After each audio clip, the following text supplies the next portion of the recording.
বিগত 5ই আগস্টের পর অনেক মানুষ আমার অনেক কথা বলছে, দেশের পরিস্থিতি ভালো না, এবার একটু ঠান্ডা মাথায় ওয়াজ করেন।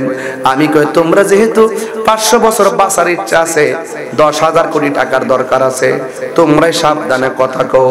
আমি ইমানের চেতনা নিয়া 2 দিন কথা কইয়া যদি মরতাম পারি, আমার মতো সৌভাগ্যবান আর কেউ হবে না। কথা বলেন ঠিক কিনা?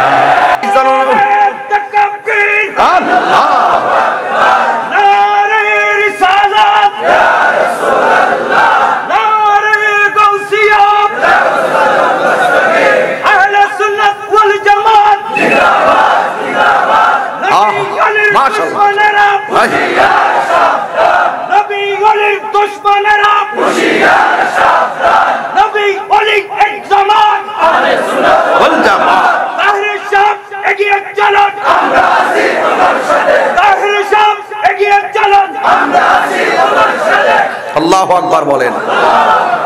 তাইলে দাজ্জালের মোকাবেলা করব কি শক্তি দিয়া? আরে কথা কোনা, কি শক্তি দিয়া?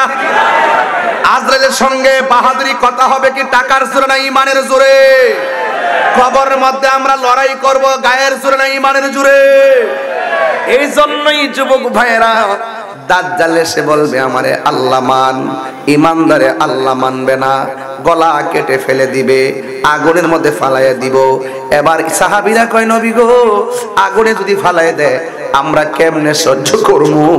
আমার নবী বলেন উম্মত, দাজ্জাল যদিও তোমারে মাইরা আগুনের মধ্যে ফালাইতাছে, আমার আল্লাহ ইমানের বদৌলতে ওই আগুনটারে ফুলের বাগান বানায়া দিবে। আল্লাহু আকবার, আল্লাহু আকবার। এই আগুনটারে ফুলের বাগান বানাইবার ক্ষমতা কার? আর বড় করো কার? ও বন্ধু, আমার নবী আপনার নবী বলে উম্মত, যারা তারে আল্লাহ মাইনা ফেলবে তারারে ফুলের বাগান দিবে, কিন্তু ফুলের বাগানটাকে আমার আল্লাহ আগুনে পরিণত করে দিবে। এই জন্য দাজ্জাল নামের বহু দাজ্জাল বর্তমানে এসে গেছে। পৃথিবীর মানুষ, এই পৃথিবী একদিন শেষ হয়ে যাবে। শেষ হওয়ার আগে এখানে তো একটা সূরার মধ্যে অনেক আলামত আছে, এর বাইরে অনেক আলামত আছে। ইজা সামাউ ফাতরাত, এই আসমানটা ফাটার আগে আরো কিছু আলামত আছে। এই আলামতটি হলো আলামতে কুবরা। দাজ্জাল যে আসবে এটা আলামতে কুবরা।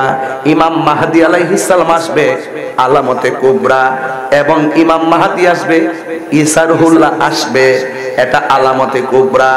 এমন আরো বহুত আলামতে কুবরা আছে।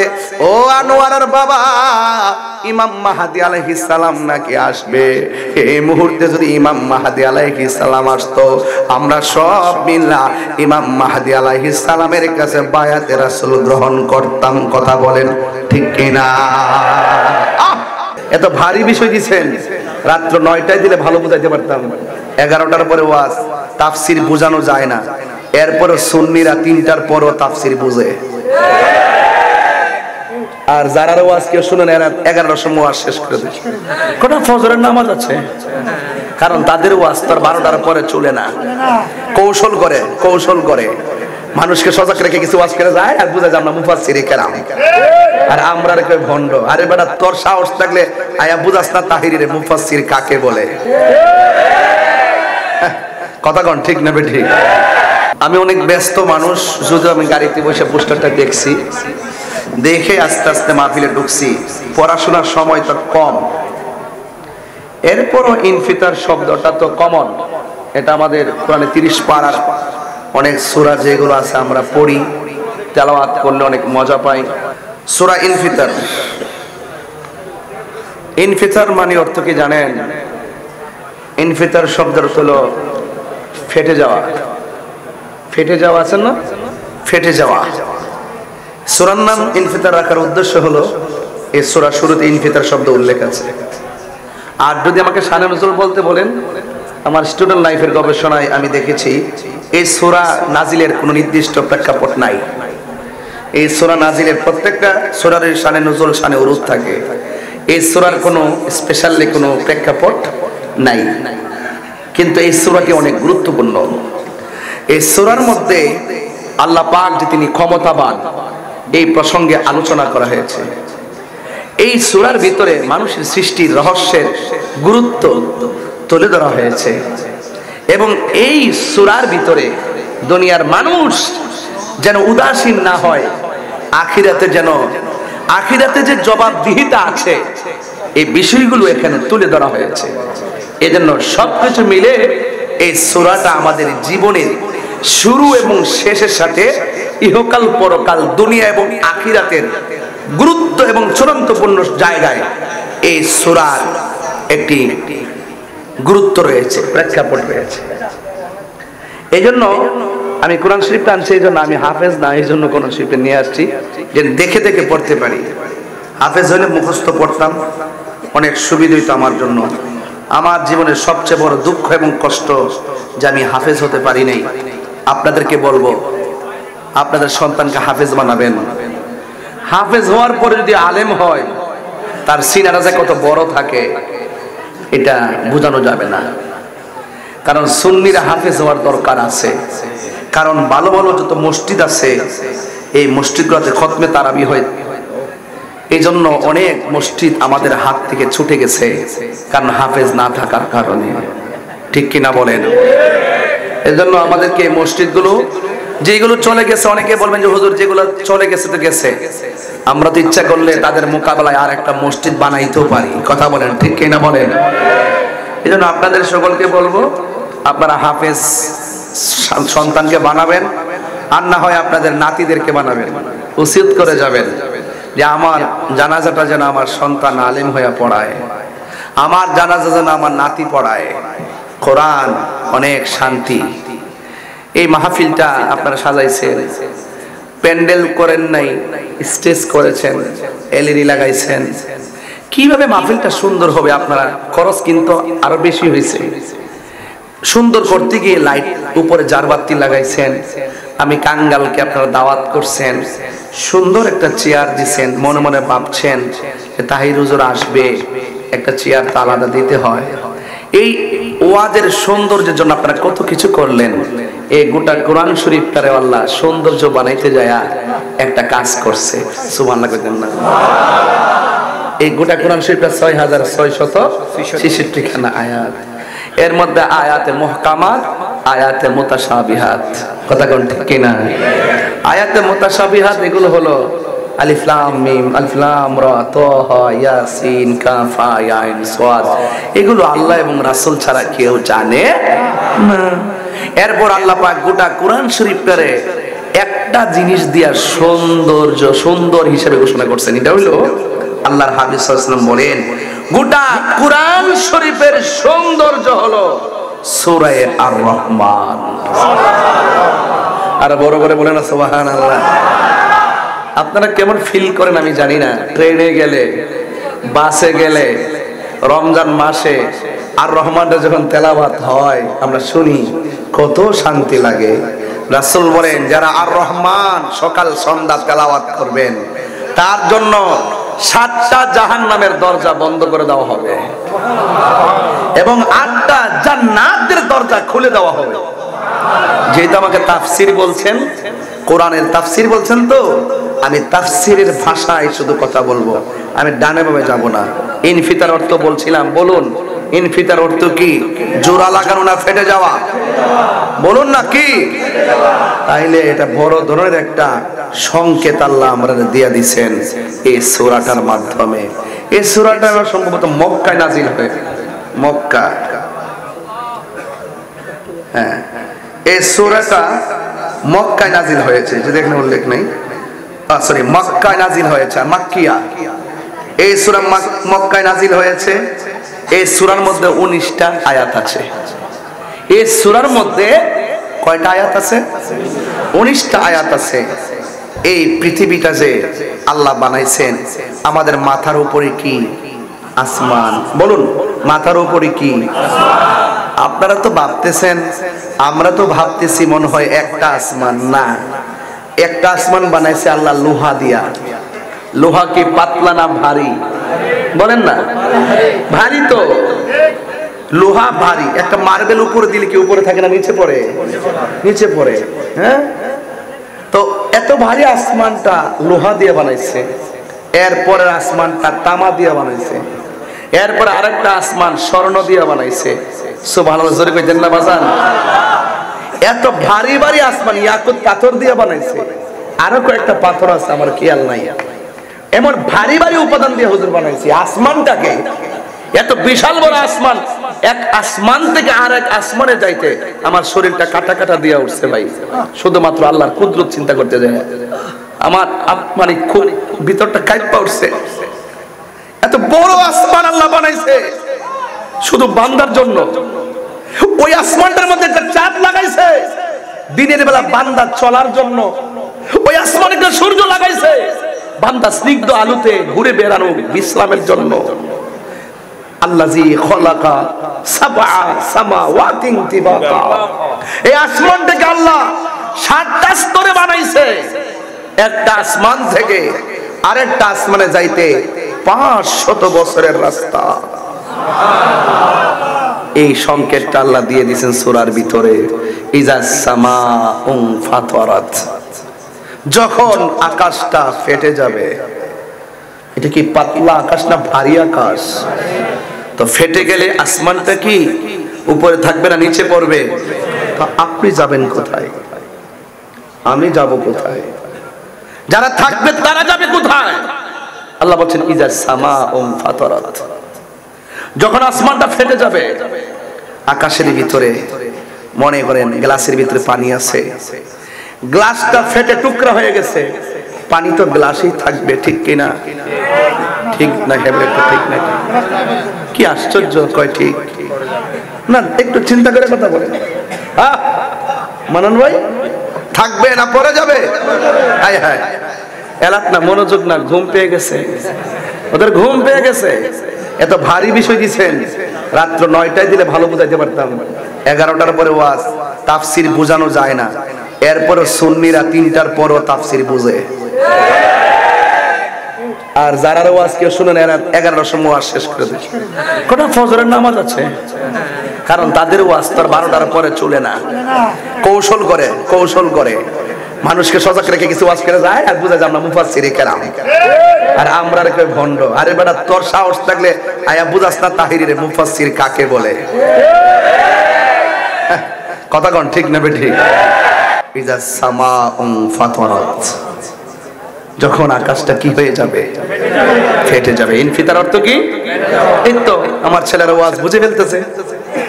এটা সুনির্দিষ্ট কোনো প্রেক্ষাপট জানে নজরুল নেই। তবে এই সূরাটা আমাদের ইহকাল পরকালে আমাদেরকে অনেক মেসেজ দিয়েছে, আল্লাহ যে কত বড় ক্ষমতাশীল। কথা বলেন ঠিক না বেটে? আসমানটা বানাইছে কে? আরো বড় করে বানাইছে কে? আপনি পারলে ফাটান তো পারবেন? যে রব বানাইছে সেই রব ফাটাইয়া দিবে। যদি বলেন না আল্লাহু আকবার। তাইলে আমরা একমাত্র একটা অসুস্থ বক্তা আছে আমির হামজা, এটা আল্লাহ পাক শেফা দান করুক আর হেদায়েত নসিব করুক। হ্যাঁ, ওই দিন বলতেছে আল্লাহকে সর্বশক্তিমান বলা নাকি শিরিক। আপনি চিন্তা করছেন ব্যাপারটা? তো আল্লাহ যদি সর্বশক্তিমান না হতি ভালো আসমানটা ভাঙস না। যে বানাইছে সে ভাঙবে। তিনি ইন্নাল্লাহা আলা কুল্লি শাইইন কাদির। কাদির অর্থ বুঝে না? এই জন্য আমি এটারে দড়ি মাঝে মাঝে, কিরে দড়ি, এটা পাগল টাইপের, এটা একটু দড়ি কিরে ধাক্কা ধুক্কা খায় না কিছু মানুষ হয়, ঠিক কিনা? এই জন্য আল্লাহ ইন্না বাতশা রাব্বিকা, আল্লাহর ধরা কি নরম না শক্ত? ওয়া হুয়াল গাফুরুল ওয়াদুদ, he is the forgiving and loving. তিনি প্রেমময়, তিনি ক্ষমাশীল। He is the forgiving and loving. There is not but Allah. Allah is our Almighty and our Creator. He is the first, last, open and secret. Inna Allah ala kulli shay'in sure. Sure তো ইনশাআল্লাহ আল্লাহ আমাদের কবুল করুক। এখন প্রশ্ন হলো ইজাস সামাউন ফাতারাত। এখন আপনাদের কাছে আমার প্রশ্ন, যে আসমানটা ফেটে যাবে, আমি একটা এক্সাম্পল দিছিলাম, গ্লাসের ভিতরে পানি, গ্লাস ফেটে গেছে, পানি কি আছে? কি হয়ে গেছে? তো যে আসমানের ভিতরে আল্লাহ চাঁদ লাগাইলো, যে আসমানে আল্লাহ চন্দ্র লাগাইলো, সূর্য লাগাইলো, তারকা লাগাইলো, আসমানটা যখন ফেটে যাবে নক্ষত্রগুলো থাকবে, কি হয়ে যাবে? আল্লাহ বলছেন এই আয়াতের পরের সব আয়াতে, ওয়া ইজাল কাওয়াকিবুন তাসারাত, আকাশের মধ্যে যে নক্ষত্রগুলো আছে সেই নক্ষত্রগুলো খুলে খুলে খণ্ড খণ্ড ভাবে পড়ে যাবে। বলুন এত সুন্দর আসমান সাজাইছিল কে? আকাশে চাঁদ আছে, আকাশে তারকা আছে, জমিনে গাছ আছে, সূর্য চাঁদ। আশ-শামসু ওয়াল কমারু বিহুসবান।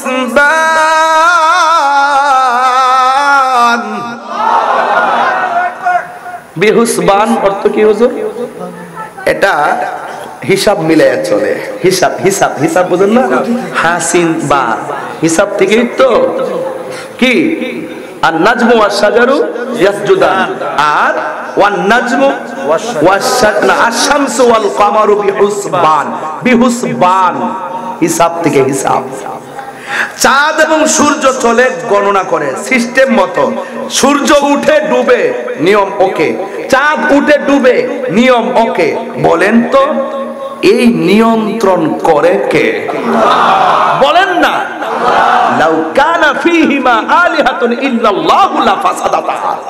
যদি ওই এক আল্লাহ নিয়ন্ত্রণ না করত তাহলে সব ফসাদ লেগে যেত। কথা বলেন ঠিক কি না? আমি যদি আপনাকে বলি একটা গ্লাস নিয়ে দাঁড়ান তো, দাঁড়াইলাম। আপনি আজকে আপনার প্রথম দায়িত্ব রাত্রে দাঁড়িয়ে ঘুমাবেন। ঘুমায় গেলে এটা কি থাকবে? লা তাখুযুহু সিনাতু ওয়ালা নাওম। আল্লাহর তন্দ্রা নাই, নিদ্রা নাই। আমার তন্দ্রা আছে, নিদ্রা আছে, এই জন্য আমি মাখলুক। আর আল্লাহর তন্দ্রা নাই, নিদ্রা নাই, এই জন্য আল্লাহ খালেক। আমি মাখলুক। প্লেট হাতে নিয়ে এইভাবে ঘুমালে প্লেট ভেঙে যাবে। ওই মাখলুকের ঘুম নাই, তন্দ্রা নাই। যদি তন্দ্রা নিদ্রা থাকতো তাহলে পৃথিবী লন্ডা বন্ধ হয়ে যেত। তাফসীর করছি, একটু বিশ্লেষণ করছি আপনাকে বোঝানোর জন্য। আমার রবকে, কোন রব আসমানটা ফাটাইয়া দিবে? সুবহানাল্লাহ। এই জন্য আমার ভাইয়েরা খুব মনোযোগের সাথে, বেশি লম্বা করব না, একদম গড়ির কাঁটাতে ওয়াজ করব যেন আপনারা কষ্ট না হয়। আর আপনার চিটাগাঙ্গের মানুষ তো অনেক আবেগ, ভালোবাসা, আপনারা অনেক রাত পর্যন্ত ওয়াজ শোনেন, কিন্তু আজকের ঘটনাটা কিন্তু একটু হার্ড। একদম একাডেমিক আলোচনা করছি, যা বোঝার জন্য আপনাদের সহজ হবে। আশ-শামসু ওয়াল কমারু বিহুসবান। চন্দ্র সূর্য নিয়ম মতো চলে, চন্দ্র সূর্য গণনা মাফিক চলে। এরপরে কি? One নাজমু wash শাজারু ইয়াসজুদান। তারকা এবং গাছ আল্লাহকে সিজদা করে। আপনারা জানেন কিনা জানেন, হাদিসটা পড়ছেন কিনা? বিনা কারণে একটা গাছের পাতা ছিঁড়া নিষেধ। কি নিষেধ? রাসূলুল্লাহকে বলছো, ইয়া রাসূলুল্লাহ গাছ কি ব্যথা পায়? রাসূল বলে, তুমি আমার কাছে আসো। আয়েশা নবীজি চুলের মধ্যে একটু টান দিছে, দেওয়ার পরে তুমি কি ব্যথা পাইছো? ঠিক গাছের পাতা এইভাবে ছিঁড়লে গাছও ব্যথা পায়। বুঝতে পেরেছেন? গাছ ব্যথা পায়। বিনা কারণে পিপিলিকেও মারবেন না, বিনা কারণে গাছের পাতাও ছিঁড়বেন না। কথা বলেন ঠিক কিনা? ওয়া ইয়াতাফাক্কারুনা ফি খালকিস সামাওয়াতি ওয়া মা ফিল আরদ। আসমান এবং জমিনে যা আছে সব নিয়ে গবেষণা করেন। আর আসমান জমিনের মাছ বলেন, নদীর ঢেউ বলেন, পাতা বলেন, চন্দ্র বলেন, সূর্য বলেন, সব আল্লাহকে সিজদা করে। তো আমি তো চাঁদের চেয়েও দামি, আমি তো সূর্যের চেয়েও আরো দামি, আশরাফুল মাখলুকাত। কথা বলেন ঠিক কিনা? আল্লাহ বলে, এত মায়া করে বান্দা বানাইলাম, এত সুন্দর জমিন দিছে, জমিনে চলতেছে। আল্লাহ আরেক জায়গায় বলতেছে, এই আয়াতের তৃতীয় শব্দের চতুর্থ শব্দের মধ্যে বলতেছে, তৃতীয় আয়াতে বলতেছে ওয়া ইজাল বিহারু ফুজ্জিরাত। এই জমিনে যত পানি আছে, নদী আছে, একটা তরঙ্গ শুরু হবে, এমন একটা উত্তাল ঢেউ শুরু হবে সুনামির মতন। চিৎকার মেরে কি আল্লাহু আকবার বলবেন না? এখন নবীজিকে সাহাবীরা প্রশ্ন করেন, ইয়া রাসূলুল্লাহ, যদি এমন তাণ্ডব শুরু হয় মাঠে কয় শ্রেণীর মানুষ থাকবে? কয় দুই শ্রেণীর। কয় কারা কারা? কয় ঈমানদার আর বেঈমান। ইয়া রাসূলুল্লাহ, এত বড় তাণ্ডব লীলা হবে, সেখানে ঈমানদাররা যদি থাকে তারা কি কষ্ট পাবে না? আল্লাহ রাসূল বলেন, না, পৃথিবীর এক প্রান্ত থেকে এমন একটা বাতাস আসবে, আয়েশা তাদের বগলের নিচে লাগবে, সাথে সাথে তাদের জান কবজ হয়ে দুনিয়া থেকে বিদায় হয়ে যাবে। মায়ের স্তন থেকে দুধ পান করতে করতে বান্দা যেমন করে বাচ্চা ঘুমায়া যায় গো, এমন ভাবে কিয়ামতের দিন মুমিন গুলো হাওয়া লেগে ঘুমায়া যাবে। কোন সময় আজরাইল এসে রুহুটার সার্জারি করবে, যারা পরিমাণ কোনো টের পাবে না। এই জন্য জীবনের সময় অনেক দাম আছে। মরণের ঘাটে যার ঈমান আছে মরণের টের পাবে না, এবং কিয়ামতের ময়দানে যার ঈমান আছে সে টের পাবে না। কিয়ামতের আগে দাজ্জাল নামক একটা ভয়ঙ্কর ফিতনা আসবে, যার একটা চক্ষু কানা থাকবে। আয়েশা বলবে, আমারে আল্লাহ মান। ঈমানদার বলবে, তোরে মানব না। কয় কেন কেন কেন? কয় তোর কপালের মধ্যে তিনটা আরবি লেখা দেখা যায়, একটা আরবি লেখার নাম হলো কাফ, আরেকটা আরবি লেখা হলো ফা, আরেকটা আরবি লেখা হলো র। তুই হলে কাফের, তোরে আমি আল্লাহ মানতে পারবো না।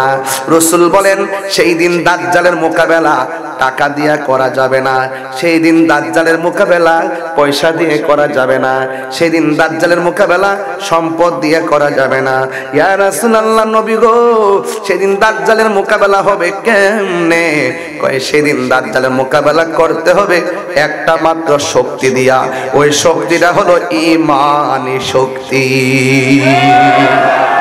এখনো বাংলাদেশে ওই সেমি দাজ্জাল, ওই আসল দাজ্জাল আসার আগে সেমি দাজ্জালের সঙ্গে আমরা ঈমান দিয়া লড়াই করতেছি। কথা বলেন ঠিক কিনা? 90টা মাজার ভাঙছে, আমরা লড়াই করতেছি ইনশাআল্লাহ। তবে এখনো মুসনা আউলিয়া বাবার দরবারে দাঁড়ায় কইছি, এখন থেকে আল্লাহর ওলির মাজার সুরক্ষা দেওয়ার জন্য প্রতিরোধ বাহিনী গঠন করতে হবে। যে হাত দিয়া মাজার ভাঙতে আসবে, ওই হাতকে ভাঙ্গা বুড়ি গঙ্গায় ভাসাইয়া দিতে হবে। কথা বলেন। এই জন্য আমার বন্ধুগণ, ঈমানের পাওয়ার লাগবে বড়। আমারে অনেকে বলছে দেশের পরিস্থিতি ভালো না। বিগত 5ই আগস্টের পরে অনেক মানুষ আমার অনেক কথা বলছে, দেশের পরিস্থিতি ভালো না। এবার একটু ঠান্ডা মাথায় ওয়াজ করেন। আমি কই, তোমরা যেহেতু 500 বছর বাঁচার ইচ্ছা আছে, 10,000 কোটি টাকার দরকার আছে, তোমরাই সাবধানে কথা কও। আমি ঈমানের চেতনা নিয়া 2 দিন কথা কইয়া যদি মরতাম পারি, আমার মতো সৌভাগ্যবান আর কেউ হবে না। কথা বলেন ঠিক কিনা?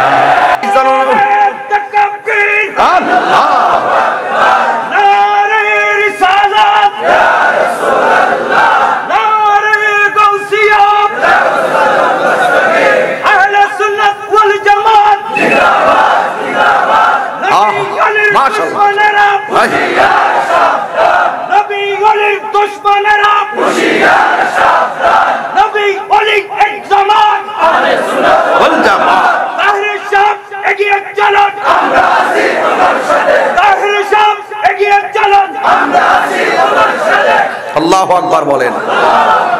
তাইলে দাজ্জালের মোকাবেলা করব কার কি শক্তি দিয়া? আরে কথা কোনা, কি শক্তি দিয়া? আজরাইলের সঙ্গে বাহাদুরি কথা হবে কি টাকার জোরে না ঈমানের জোরে? খবরের মধ্যে আমরা লড়াই করব গায়ের জোরে না ঈমানের জোরে? এই জন্যই যুবক ভাইয়েরা, দাজ্জাল এসে বলবে আমারে আল্লাহ মান, ঈমানদারে আল্লাহ মানবে না, গলা কেটে ফেলে দিবে, আগুনের মধ্যে ফালাইয়া দিব। এবার সাহাবীরা কয়, নবী গো, আগুনে যদি ফালাইয়া দেয় আমরা কেমনে সহ্য করবো? আমার নবী বলেন, উম্মত, দাজ্জাল যদিও তোমারে মাইরা আগুনের মধ্যে ফালাইতাছে, আমার আল্লাহ ঈমানের বদৌলতে ওই আগুনটারে ফুলের বাগান বানায়া দিবে। আল্লাহু আকবার, আল্লাহু আকবার। এই আগুনটারে ফুলের বাগান বানাইবার ক্ষমতা কার? আর বড় করো কার? ও বন্ধু, আমার নবী, আপনার নবী বলে, উম্মত, যারা তারে আল্লাহ মাইনা ফেলবে তারারে ফুলের বাগান দিবে, কিন্তু ফুলের বাগানটাকে আমার আল্লাহ আগুনে পরিণত করে দিবে। এই জন্য দাজ্জাল নামের বহু দাজ্জাল বর্তমানে এসে গেছে। পৃথিবীর মানুষ, এই পৃথিবী একদিন শেষ হয়ে যাবে। শেষ হওয়ার আগে এখানে তো একটা সূরার মধ্যে অনেক আলামত আছে, এর বাইরে অনেক আলামত আছে। ইজা সামাউ ফাতরাত, এই আসমানটা ফাটার আগে আরো কিছু আলামত আছে। এই আলামতটি হলো আলামতে কুবরা। দাজ্জাল যে আসবে এটা আলামতে কুবরা। ইমাম মাহদী আলাইহিস সালাম আসবে আলামতে কুবরা, এবং ইমাম মাহদী আসবে, ঈসা রুহুল্লাহ আসবে, এটা আলামতে কুবরা। এমন আরো বহুত আলামতে কুবরা আছে। ও আনোয়ারের বাবা, ইমাম মাহদী আলাইহিস সালাম নাকি আসবে। এই মুহূর্তে যদি ইমাম মাহদী আলাইহিস সালাম আসতো, আমরা সব মিল্লা ইমাম মাহদী আলাইহিস সালামের কাছে বায়াতে রাসূল গ্রহণ করতাম। কথা বলেন ঠিক কিনা? এই জন্য আমার যুবক, আল্লাহ রাব্বুল আলামিন কোরআনে বলছেন এই পৃথিবী লয় হয়ে যাবে। কোরআনের আরো কিছু আয়াত আছে, আমি এখানে এই সূরার সাথে মিলায়া পড়তেছি। আল্লাহ রাব্বুল আলামিন বলতেছেন কি জানেননি? কয় ইজা জুলজিলাতিল আরদু জিলজালাহা। এখানে আমার অনেক আলেমরা আছেন, মসজিদের ইমাম খতিবরা আছেন, সুদক্ষ আলেমরা আছেন। ইজা জুলজিলাতিল আরদু জিলজালাহা, যখন জমিন তার কম্পনে প্রকম্পিত হবে। ও আখরাজাতিল আরদু আসকালাহা, জমিন তার বোঝাগুলো বের করে দিবে। আমি আরেকটা জায়গায় বলতেছি, আরো একটা খবর আছে বাবা। কি খবর জানো নি? কয় কিয়ামতে আলামতে কুবরার মধ্যে আরো কিছু আলামত আছে। কয়েকটা আলামত হলো কি জানো নি? ওয়াতাকুনুল জিবালু কাল ইহনিল মানফুস।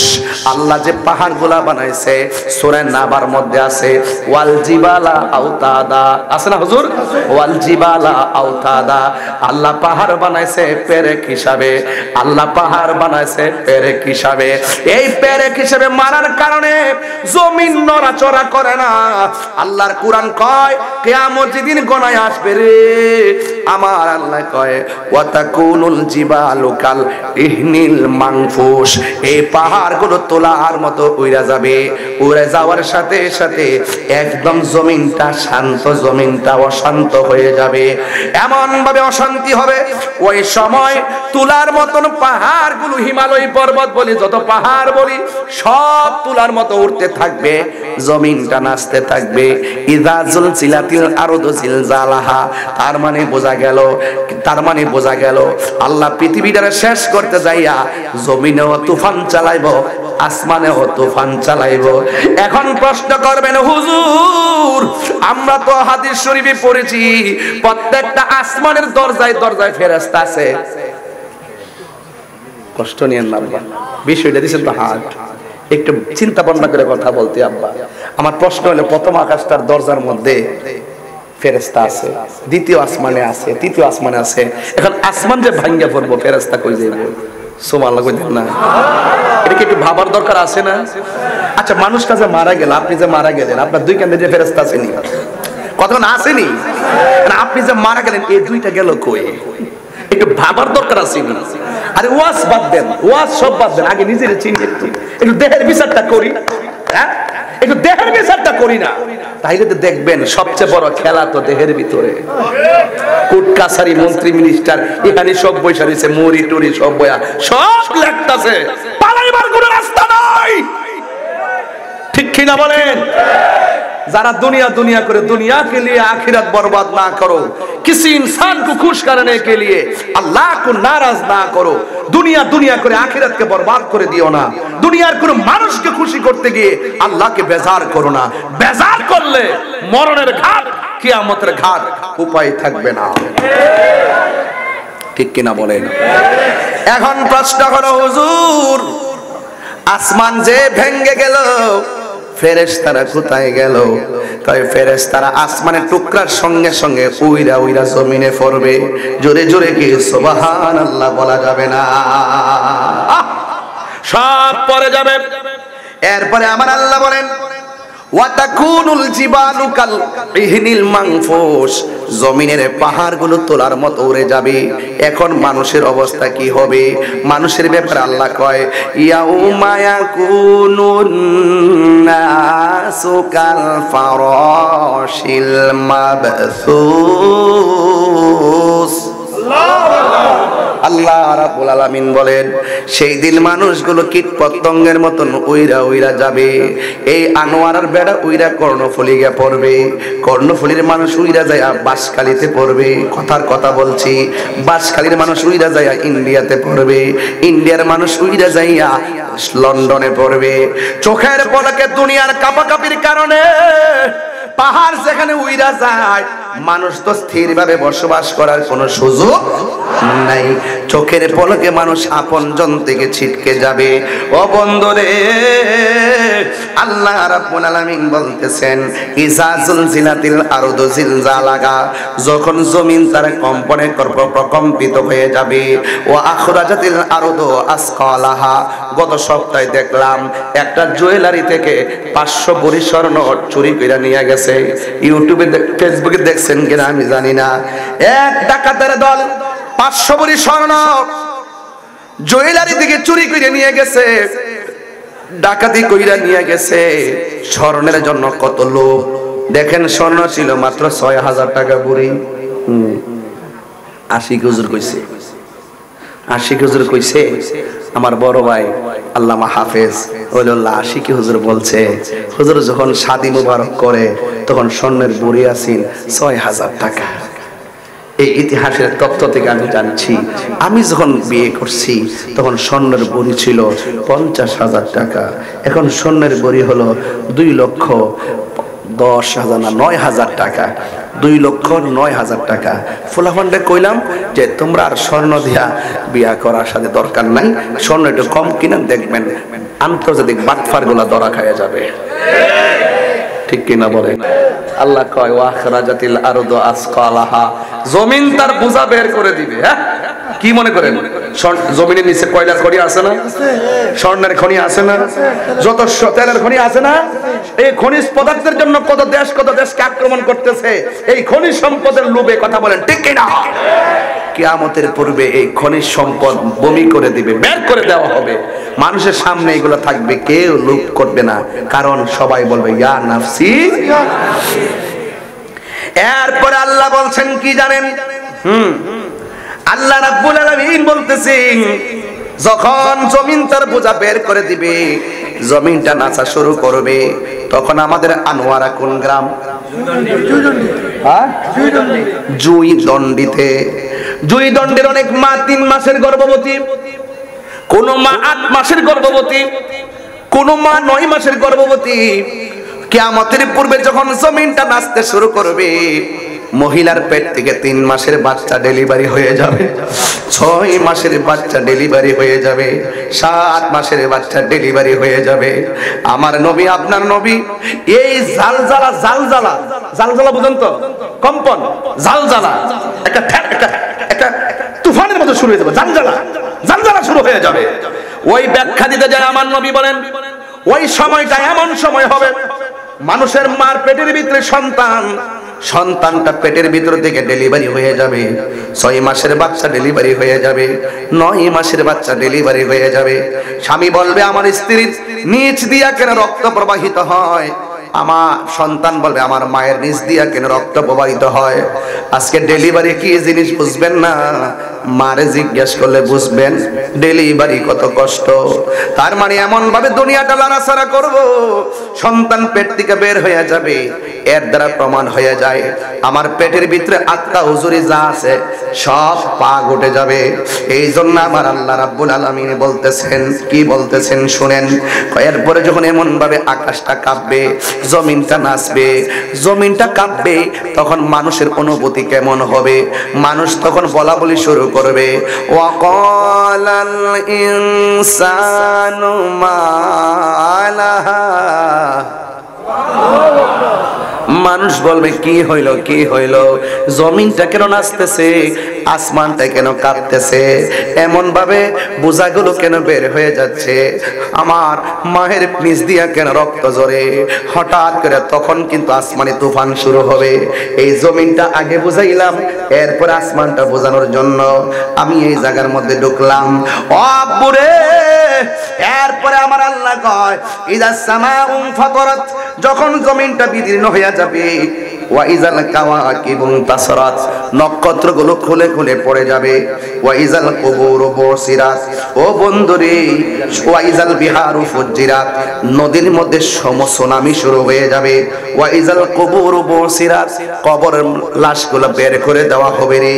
ও বন্ধু, আলিমাত নাফসুম মা কদ্দামাত ওয়া আখরাত, ওই মুহূর্তে মানুষ বুঝতে পারবে পেছনে কি করছে, সামনে কি পদক্ষেপ নিছে, পূর্বে পরের সব ধারণা মানুষের ভিতরে ঢুকে যাবে। এখন আমার আল্লাহ কয় আমি এত তুফানের কথা তোমাদেরকে বললাম, এরপর আমার আল্লাহ কয় ইয়া আইয়ুহাল ইনসানু মা গাররাকা বিরাব্বিকাল কারীম।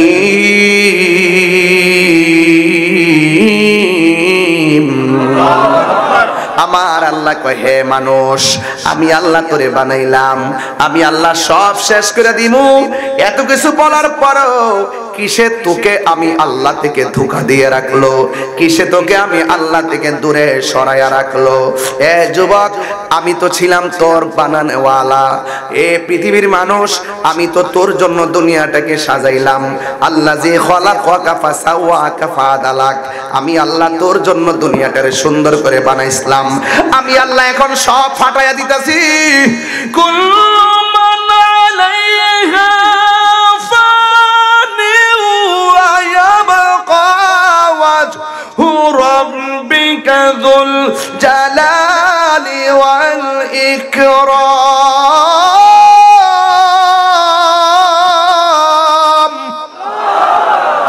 আওয়াজ করবেন আল্লাহু আকবার, আল্লাহু আকবার।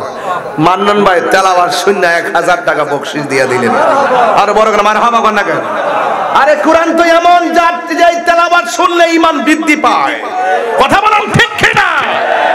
আল্লাহর কালামের তেলাওয়াত এবং জিকির শুনলে হৃদয় আলোকিত হয়, হৃদয় তাজা হয়, প্রশান্তি পায়। কথা বলেন ঠিক কি না? এই জন্য সব শেষ করে দিবে কে? ও বন্ধু, আল্লাহ কয় ও বান্দা, আমি তোর জন্য এত সুন্দর করে দুনিয়াটারে সাজাইলাম।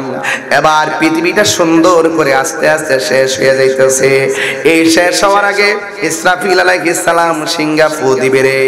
একটা ফুয়ের জন্য ইসরাফিল আলাইহিস সালাম সারা জনম সিংহা মুখে লইয়া বসে আছে। এটার নাম হলো আল্লাহর হুকুমের তাবেদার। কথা বলেন ঠিক কিনা? আল্লাহর হুকুমের তাবেদার ইসমাঈল হযরত ইসরাফিল আলাইহিস সালাম। এই জন্য আল্লাহ কয় ও বান্দারা, ইয়া আইয়ুহাল ইনসানু মা গাররাকা বিরাব্বিকাল কারীম।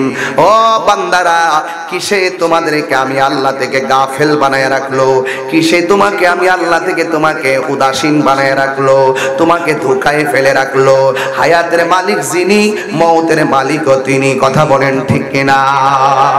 প্রাণ দয়ালেরি গৃহস্থেরা দলে দলে হাঁস মুরগি কতই পালে, সন্ধ্যা হলে ডাক দিয়া লয় ঘরে। আরে কথা কোনা ঠিক না বেটি? বাজান একটু আমার ভাষায় বলতেছি বোঝার জন্য, হ্যাঁ বোঝার জন্য বলতেছি। কষ্ট হচ্ছে আপনাদের? ঘুম ঘুম ভাব কেন? ঘুম ভাব কেন? হাত তোলেন। এই এই বেগুনি, এই কইরে, এই কইরে, কই যা? আস্তে আস্তে আব্বা রাখেন। হাত সোজা করেন, হাত সোজা করেন।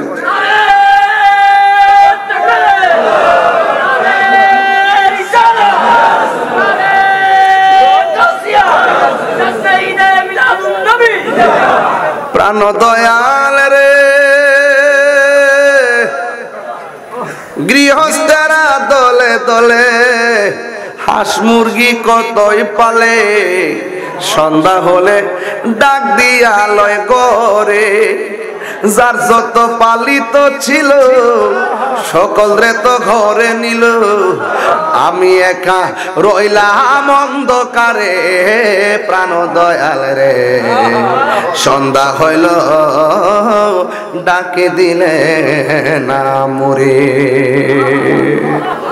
আপনাদের এলাকায় কি পুকুর আছে আব্বা? পুকুরে কি হাঁস আছে? সন্ধ্যাবেলা হাঁস বাড়িতে না ফিরলে মালিক কি করে? এর চাইতে বেশি মায়া করে আল্লাহ আমরা বানাইছে। আল্লাহ কয় এখানে এই দেখেন ফি আইয়ি সূরাতিম মা শাআ রাক্কাবা। আল্লাহ কয় আমি আমার বান্দারে আমি আল্লাহ যেমনে চয়েস করছি আমার মন মতো বানাইছি। আরে জোরে কোন সুবহানাল্লাহ কোন কি লাগা চিল্লাই না দিক কেমন করছেন নাকি? তাফসীর করলে ঠান্ডা ভাষায় করতে হয়, কথা বলেন ঠিক কি না বলেন? আওয়াজ করবেন জোরে আপনারা, বলেন আমাদের এই বডিটা চেহারাটাকে কে বানাইছে? তাহলে কালো দেখলে কি ঘৃণা করা যাবে? খাটু দেখলে ঘৃণা করা যাবে? অন্ধ দেখলে ঘৃণা করা যাবে? লম্বা দেখলে ঘৃণা করা যাবে? মোটা দেখলে ঘৃণা করা যাবে? গরিব দেখলে ঘৃণা করা যাবে? এই জন্য আল্লাহ বলেন ফি আইয়ি সূরাতিন মা শাআ রাক্কাবা খলাকতু বিহা। আমি আমার বান্দার চেহারাটাকে আমার মন মতো বানাইছি। টের পাও না এখানে 10-15 হাজার মানুষ একটার কণ্ঠের সাথে আরেকটা কণ্ঠ মিলে না। কি বাঁশিটা আল্লাহ বানাইছে, কি বাঁশিগুলা বানাইছে। একটা বাঁশির সঙ্গে আরেকটা বাঁশি মিলে না, একটা কণ্ঠের সাথে আরেকটা কণ্ঠ মিলে না। এই কারিগরকে ওয়াজ বুঝেন না? কোন গান গায় আমি মিয়া, গান গায় আমি আলি ওয়াজ করি না, এগুলো আমি পারি কিন্তু সময় পাই না। ওয়াজ তো আর দেখে না, ওই কাইটটা যেটি দেখছে ইউটিউবার গুলো ব্যবসা করছে। আমি আবার এগুলো রাগ করছি না, কারণ ইউটিউবাররা সংসার আছে, চলতেছে তো। ইউটিউবার এর হাতে একটা সংসার আছে। আমার যে কোনো কথা হোক আর শান হোক আর গান হোক, যেটাই কই না কই, এর তো সংসারটা চলতেছে। আসি দিক কেন চলতেছে? ঠিক আছে, তকরিরও চলবে, শানও চলবে। তাহলে আর একটা কথা কইয়ালাই বলবো, প্রাণ দয়াল রে আর পরীক্ষার সময় নাই, কর জুড়ে ক্ষমা চাই। শেষের খেয়া না নিলায় আমারে, আমার দিন কি এমনি যাবে? লোকে তোমায় কি বলিবে? এই দুঃখ রইল তাহিরির অন্তরে। প্রাণ দয়াল রে সন্ধ্যা হইল, ডাকি দিলে না মুরে। আরে বেটা হাঁস বাড়ি তাই না দিকে মালিকের ঘুম নাই, হাঁসের ডাইকা নে গড়ে লয়। আল্লাহ তো এর সাথে কোটি গুণ মায়া করে আমরা বানাইছে। আমরা যদিও বিভিন্ন গুনার দিকে জায়গা, আল্লাহ তো রহমান নাম নিয়ে ডাকতেছে, আয় কই গেছিস গায়, যাইস না এদিকে আয়, এটা শয়তানের পথ, যাইস না। গাফফার নাম লাগাইছি, কর ডাকবে লা তাকনা তুর রহমাতিল্লাহ। গাত্তি ফেলবেন গুনাহ করছ, কি হইছে? আমার রহমত থেকে নিরাশ হইস না, তওবার মতো তওবা কর, আমি তোর ডাকতাছি, আয়। বলেন গুনাহ মাফের মালিক কে? আরো জোরে কে?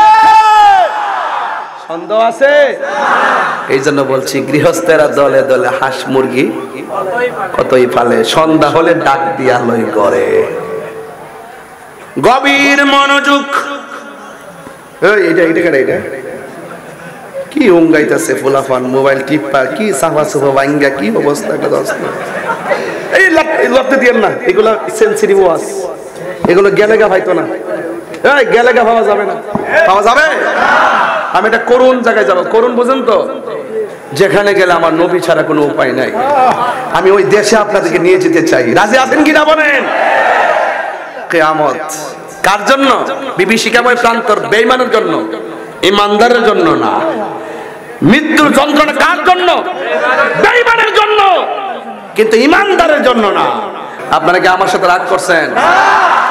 আমার ওয়াজ কি খারাপ লাগতেছে? আমার বিষয় দিচ্ছেন, আমি বিষয়ের বাইরে গেছি? কত বাইরে গেছি হুজুর? লাইন ঠিক আছে কিনা? আর একটু সামনে যাই, দেখবেন আরো কতটুকু মজা পান। বলুন তো দেখি, আপনার চেহারার স্ট্রাকচারটা বানাইছে কে? তাহলে কাহারো নাক যদি বুচা হয় তাকে কি গালি দেওয়া যাবে? কাহারো ঠোঁট যদি মোটা হয় তাকে কি তিরস্কার করা যাবে? আল্লাহ কয় আমি বানাইছি ইয়া আইয়ুহাল ইনসানু মা গাররাকা বিরাব্বিকাল কারীম।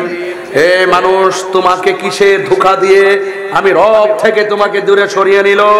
খবরদার, ইন্না বাতশা রাব্বিকা লাশাদীদ, আমি আল্লাহর ধরা অনেক শক্ত, তুমি ভুলে যেও না। ইন্নাহু হুয়া ইউবদিউ ওয়া ইউঈদ, আমি তোমার শুরুর মালিক, আমি তোমার শেষের মালিক। আমি পৃথিবী সৃষ্টি করেছি, আমি আবার পৃথিবী শেষ করে দিব। চিৎকার মেরে বলেন আল্লাহু আকবার। রাগ করবেন না বাবা, আমার ওয়াজ ধীরে ধীরে শেষের দিকে যাইতেছে। এরপর আমি কিছু অনুবাদও যদি না করি হক আদায় হবে না। আল্লাহ বলেন আল্লাযী খলাকাকা ফাসাওয়াকা ফাআদালাক, আল্লাহ হলো তিনি এই পৃথিবীটাকে সুন্দর করে সৃজন করে সন্নিবেশিত করেছেন। পানি ছাড়া কি মাছ বাঁচে? ওয়াজ বোঝে না। পানি ছাড়া কি মাছ বাঁচে? জিকির ছাড়া কলব বাঁচে না। কথা বলেন ঠিক কিনা? আজকে জিকির করলো বহুত ধরনের ফতোয়াবাজি করে, আমরা ওয়াজে বয়া বয়া জিকির করি, এরা ফতোয়া দেয়। আর এরা যে জিকির করতে করতে কান্দের মধ্যে দাঁড়ায় নাচে, লুঙ্গি খুইলা বাসে ওঠে, এই খবর তাদের চোখে পড়ে না। কথা বলেন ঠিক কিনা?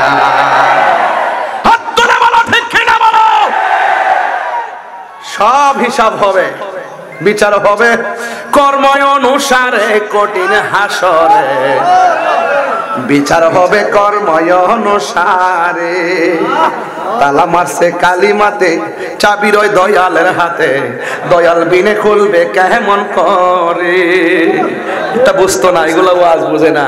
এই রোহিঙ্গার দলগুলো আমাদের তরিকতের ভাষা বুঝে না। মদিনার গোলামি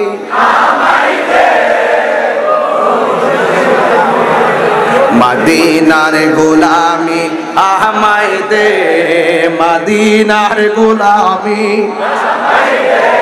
হে মুর্শিদ মোরে, মদিনার গোলামি আমায় দে। টাকা চাই না, পয়সা চাই না, হীরা মানিক মুক্তা চাই না। টাকা চাই না, পয়সা চাই না, টাকা চাই না, পয়সা চাই না, হীরা মানিক মুক্তা চাই না গো। ভাঙ্গা কপাল জোড়া হে মুর্শিদ মোরে, মদিনার গোলামি রে, মদিনার গোলামি আয় মুর্শিদ মোরে, মদিনার গোলামি, মদিনার গোলামি।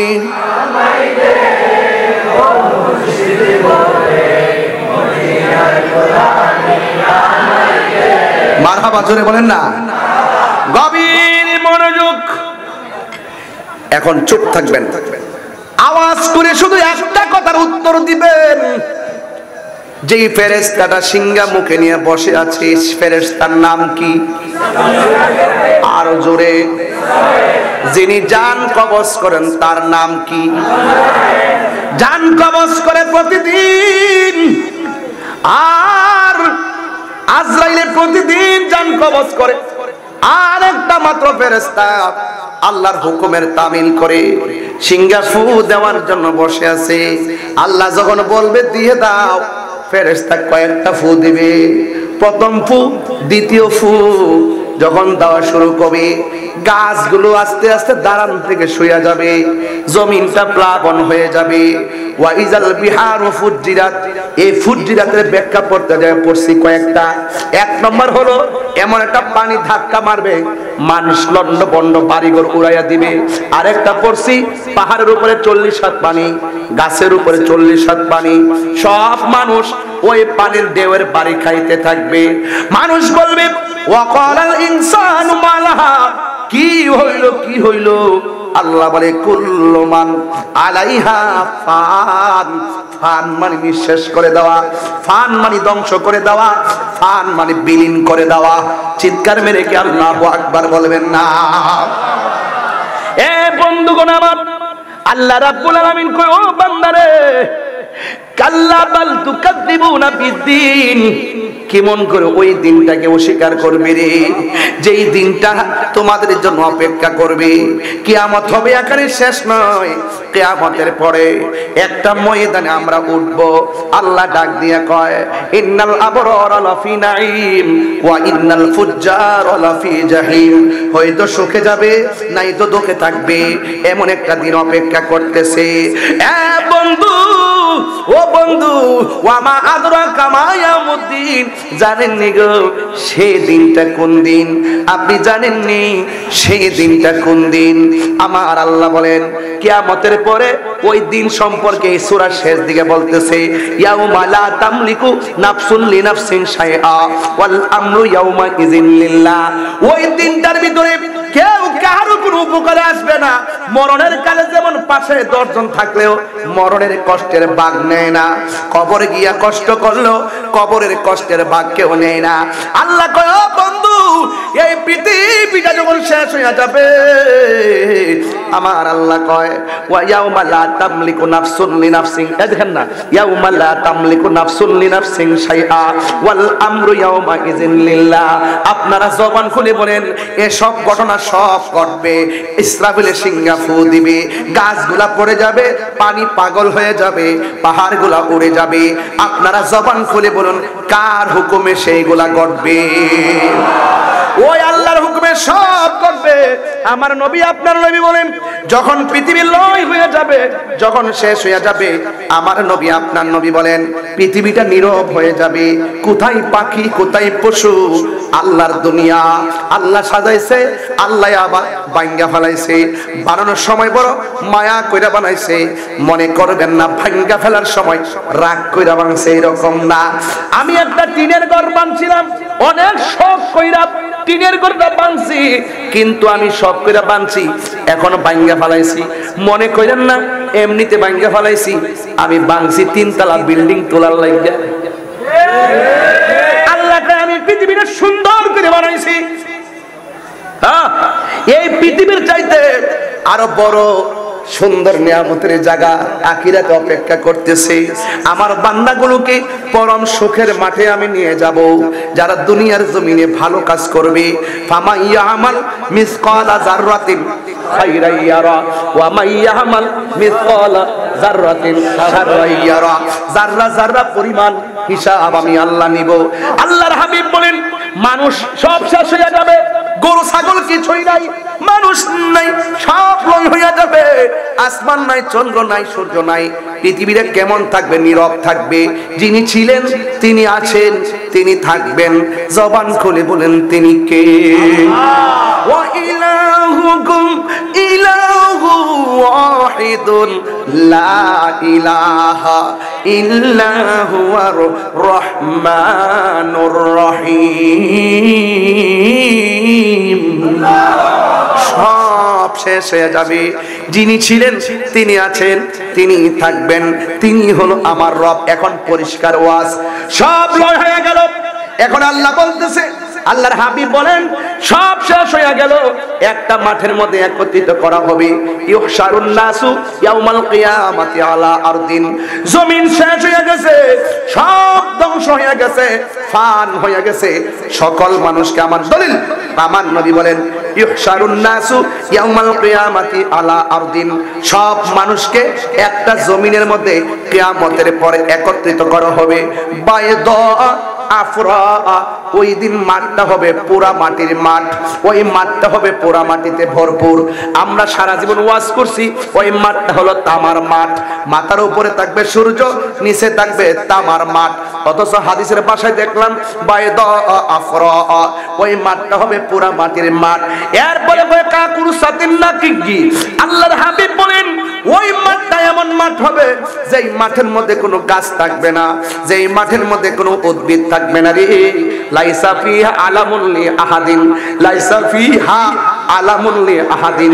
এমন একটা মাঠ হবে, আপনি মনে করেন না এমপি হইছেন দিকা সেগুন গাছের নিচে থাকবেন, মন্ত্রী হইছেন দিকা আপনি তেঁতুল গাছের নিচে থাকবেন। নবী বলে মাঠটা হবে পুরা মাটির মাঠ। আর মাঠটা হবে উদ্ভিদ ছাড়া মাঠ, এখানে কোনো গাছপালা থাকবে না। লাইসা ফিহা আলামুন লিআহাদিন, আমার নবী আপনার নবী বলেন কারোর জন্য কোনো আলামত থাকবে না। এমন একটা মাঠ হবে রে, ওই মাঠের মধ্যে সবাই একত্রিত হবে।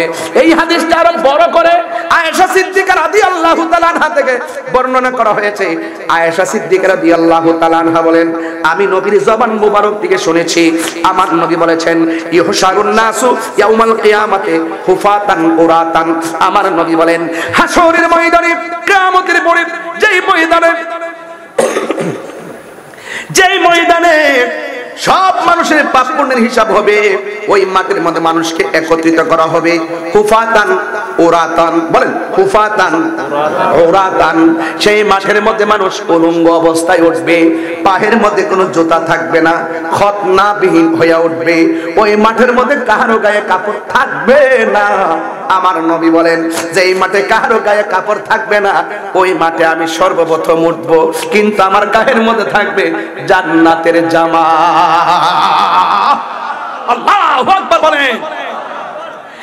এরপরে আয়েশা সিদ্দিকা বলেন, আমার নবী যখন বলছেন ও আয়েশা মানুষ একত্রিত হবে, হুফাতান উরাতান, মানুষের গায়ে কাপড় থাকবে না ন্যাংটা, আর পায়ের মধ্যে জুতা থাকবে না, তাহলে তামার মাঠে জুতা ছাড়া উঠবে।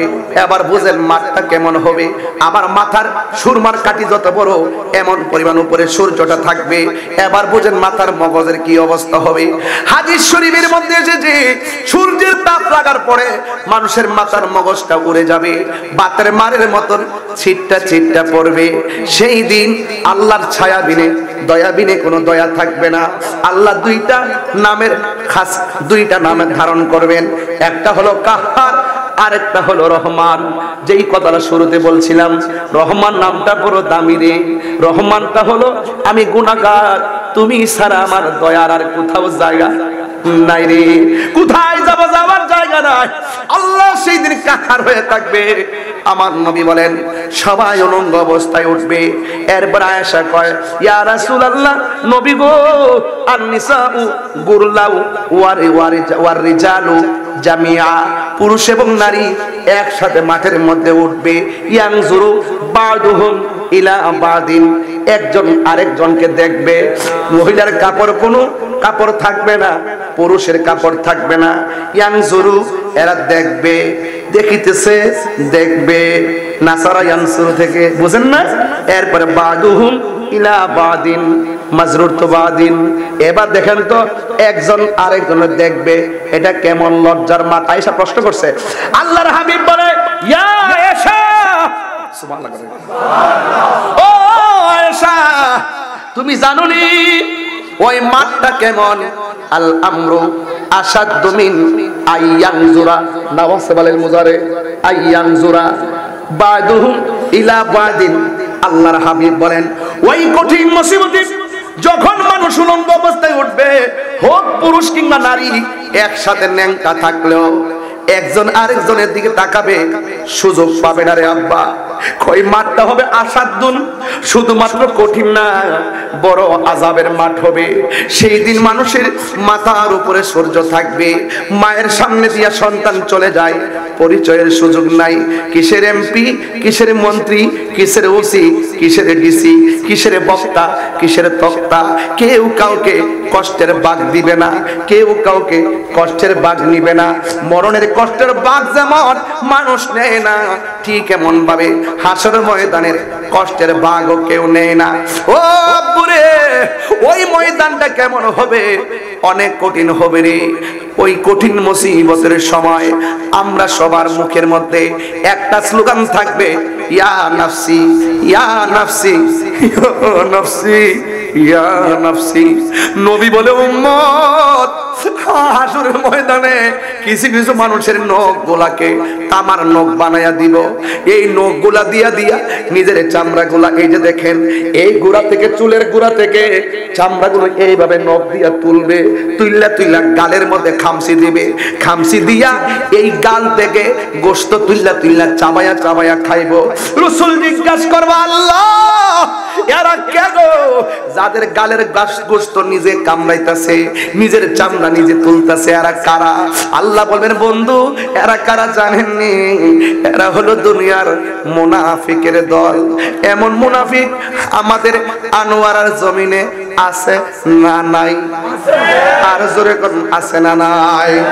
এমন ভাবে মুনাফিকরা গীবত যারা করে, আল গীবাতু আশাদ্দু মিনাজ জিনা, জীবন গীবত হইল জিনার চাইতে আরো মারাত্মক। আল ফিতনাতু আশাদ্দু মিনাল কতল, ফিতনা লাগানো কতলের চাইতেও খারাপ। আজকে মুনাফিকদের কারণে সমাজের ফাসাদ কি বাড়তেছে না কমতেছে? বাড়তেছে। আর জোরে কোন বাড়তেছে না কমতেছে? অনেক বাড়তেছে। ও বন্ধু আমার নবী কয় আফদালুল ইবাদাতুস সালাত, সর্বোত্তম ইবাদত হলো নামাজ। এই নামাজের হিসাব হবে হাসরের ময়দানে। এই জন্য আমি বলছিলাম নামাজ পড়ো রে হুজুরি কলবে, নামাজ পড়ো, নামাজ পড়ো রে হুজুরি কলবে, নামাজ পড়ো। যেই নামাজে নবী নাই রে সেই নামাজকে পড়ো না রে। নামাজে নামাজিরে সরল পথে আনতে পারি। নামাজে মোল্লাজি খবর লইছনি, বিসমিল্লাতে কয় রঙের পানি সন্ধান জাননি, ঠিক কিনা?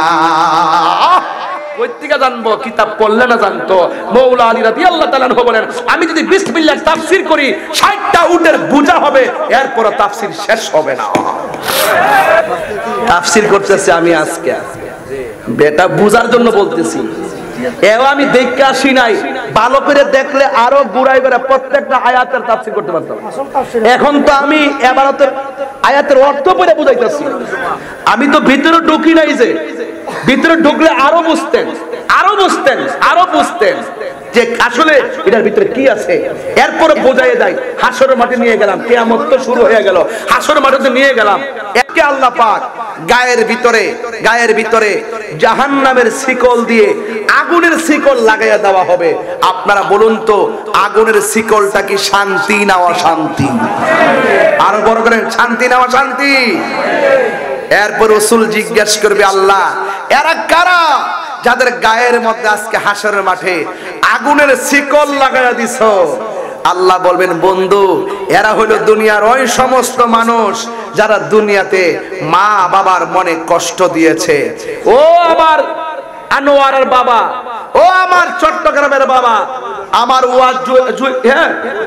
উত্তর জয়দন্ডির বাবা, পায়ের মধ্যে হাত দিয়া বইলা দিয়া যায় আমার ওয়াজ যদি 1 সেকেন্ডের জন্য ভালো লাগে আজকে থেকে ওয়াদা করেন আমরা জীবনে কোনোদিন মা বাবার মনে কষ্ট দিব না। রাজি আছেন কিনা বলেন? তো মা বাপের মনে কষ্ট দিলে হাসরের মাঠে শাস্তি আসেনি? আরে জোরে কোন আসেনি? এই বাপটারে তো মূল্যায়নই করে না, অথচ এই বাপটা যে সন্তান সন্তান করতে করতে জীবনটারে তেজপাতা বানায় ফেলছে, বয়সটারে অল্প দিনে বুড়া বানিয়ে ফেলছে, কোমরে ব্যথা করে ফেলছে, ছেলে ছেলে করতে করতে জীবনটা শেষ করে ফেললো। অথচ এই বাপটারে বুড়া বয়সে একটু খবরও লয় না। খবর নিয়ে দেখি যে মুরব্বী বাপটা আর মুরব্বী মাটা নিজের স্বর্ণের জিনিস বিক্রি কইরা তারে এলএলবি পাস করায়া অ্যাডভোকেট বানাইলো, এত বড় অফিসার বানাইলো। খবর নিয়ে দেখলাম ওই ছেলের মা বৃদ্ধাশ্রমে থাকে। আছে না নাই বলেন? আপনাদেরকে আমার বিনীত অনুরোধ থাকবে, যদি মা বাবার মনে কষ্ট দিয়া তাহিরির সামনে 1:45 বাজতেছে স্টেজে উঠছি, প্রায় 2.5 ঘন্টা হয়ে গেছে, আপনাদের কাছে আমার অনুরোধ রইল আমরা যে এখানের মধ্যে আসলাম আমার ওয়াজ যদি 1 সেকেন্ডের জন্য ভালো লেগে থাকে ওয়াদা করেন আমরা কোনোদিন বাপ মারে কষ্ট দিব না। রাজি আছেন কিনা বলেন? যতদিন রুজি রোজগার করে না ততদিন মারে সম্মান করে। কি জানেন? মা বাপ থেকে টাকা নিতে পারে। যখন রুজি রোজগার করে তখন সে মাকে আর মূল্যায়ন করে না। কেন? সে তখন টাকা রুজি করে, তখন তার শরীরে তেল হয়ে যায়, শরীরে শক্তি হয়ে যায়, মা বাপ বৃদ্ধা হয়ে যায়, দুর্বল হয়ে যায়। এই জন্য আল্লাহ কি বলছে? ইম্মা ইয়াবলুগান্না ইনদাকাল কিবারা আহাদুহুমা আও কিলাহুমা, মা বাপ একজন কিংবা দুইজন যদিও বৃদ্ধা হয়ে যায় তাদের সঙ্গে ভালো ব্যবহার করতে হবে। ঘোষণাটা কার? আরো বড় করে বলি, ঘোষণা কার? এই জন্য মা বাপরে কষ্ট দিয়া শুধু আমার ওয়াজ কেন, হজে গেল কোনো লাভ হবে? আরো বড় করে, লাভ হবে না। এই জন্য কার কার মা নাই হাত তোলেন, হাত নামান। কার কার আমার মতন বাবা নাই হাত তোলেন, আয় হায় হাত নামান। এখানে 3 প্রকারের মানুষ আসছে। কার কার বাপও নাই মাও নাই হাত তোলেন। দেখেন তো কত শ্রেণীর লোক এখানে আসছে। যে বাপ কাছ থেকে বিদায় নিয়ে আইছে মাহফিলে, আজকে বাপ খবরে জিজ্ঞাসা করে আসার সুযোগ পাইছে না। যুবক রে, তাদের মা বাপ বেঁচে আছে মনে করবা মক্কা মদিনা আছে। কথা বলেন ঠিক কিনা? মা কেন জানে না সকলে, বলো মা কেন জানে না সকলে, জানতো যদি পড়তো দেখে কোরআন হাদিসে খুলে। একটি হজের সওয়াব মিলে, একটি হজের মিলে, মাকে একবার দেখিলে। মা কেন এত দামি জানে না সকলে, বলো মা কেন এত দামি জানে না সকলে। 2টি বছর পান করালো মায়ের বুকের দুধ, কোলে পিঠে নিয়ে আমায় দিতেন কত সুখ। 2টি বছর পান করালো মায়ের বুকের দুধ, কোলে পিঠে নিয়ে আমায় দিতেন কত সুখ। সেই মায়ের কষ্ট দিলে, সেই মায়ের খোদার আরো সটলে, মা কেন এত দামি জানে না সকলে, বলুন মা কেন এত দামি জানে না সকলে। 2টি বছর মায়ের প্রসবের কালে কত কষ্ট পাই, বেহুশ হইয়া পড়ে মায়ে আপন বিছানায়। মায়ের প্রসবের কালে কত কষ্ট পাই, বেহুশ হইয়া পড়ে মায়ে আপন বিছানায়। সন্তানের নিয়া কুলে, সন্তানের নিয়া পেতা ভুলে, মা কেন এত দামি জানে না সকলে, বলো মা কেন এত দামি জানে না সকলে। জানতো যদি পড়তো দেখে কোরআন হাদিস খুলে। একটি হজের সওয়াব মিলে, একটি মাকে একবার দেখিলে। মা কেন এত দামি জানে না সকলে, বলুন মা কেন এত দামি জানে না সকলে। আমার মা আমি, আমার বাবা আমি হারাইছি। বাবা গো বাবা, বাবা গো বাবা। সত্যি রে ভাই, বাপটা একটা সম্পদ রে। এই বাপ একটা ছায়া রে, এই ছায়া পৃথিবীর কোনো মূল্য দিয়ে কিনা যায় না। আর মা একটা এমন চাদর রে, মমতার চাদর, পৃথিবীর কোনো কিছু দিয়া মূল্য দেওয়া যায় না। কথা বলেন ঠিক কিনা? তার বাবার নাম নাকি নুরুল ইসলাম না? বাড়িতে যাওয়ার পরে যে মা দরজা খুললা দিত, আজকে খুলতো না রে, আজকে খুলতো না। হ্যাঁ, নুরুল আমিন না? হ্যাঁ, নুরুল আমিন তো তার নাম, নুরুল আলম। এই আলমে বাড়িতে গেলে তার মার চেহারা আর দেখতো না। যাদের মা নাই তারা বড় এতিম রে ভাই। বাইরে বড় মাছটা লইলে মার কথা মনে পড়বে। হ্যাঁ না বাবা, এই মা আছে না, মা এমন একটা জিনিস যার দোয়ার মধ্যে কোনো স্বার্থ। বিদায় বেলায় পায়ে হাত রেখে পয়লা দিয়া যায় আল্লাহর কাছে। আজকে 3টা ডাক দিব, বলেন আল্লাহ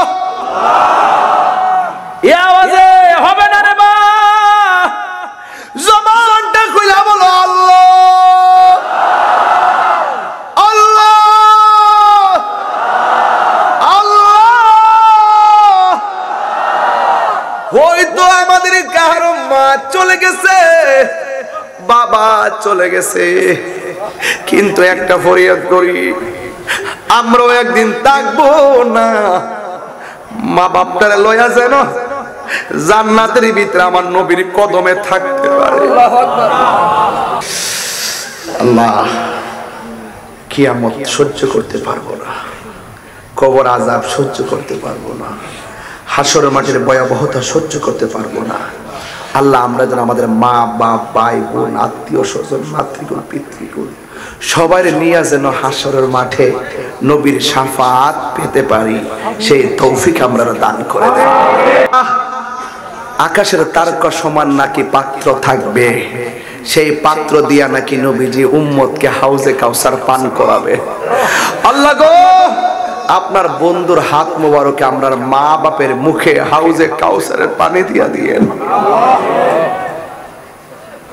আর কিচ্ছু চাই না, আমার মা বাপরে লইয়া যেন ফুলসিরাটা পার দিয়া জান্নাতে, ওই জান্নাতে থাকতে পারি যে জান্নাতে আপনি নবী থাকবেন। আল্লাহ, পৃথিবীর সব মা বাপরে জান্নাতি করেন।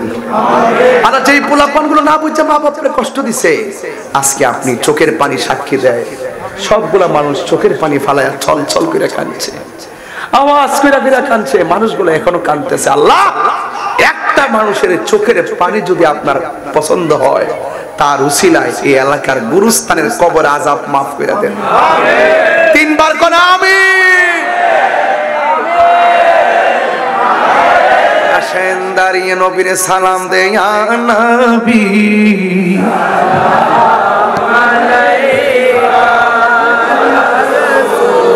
मैं तो बीमार नबी हूँ। MBN TV একটি ইসলামিক ইউটিউব চ্যানেল।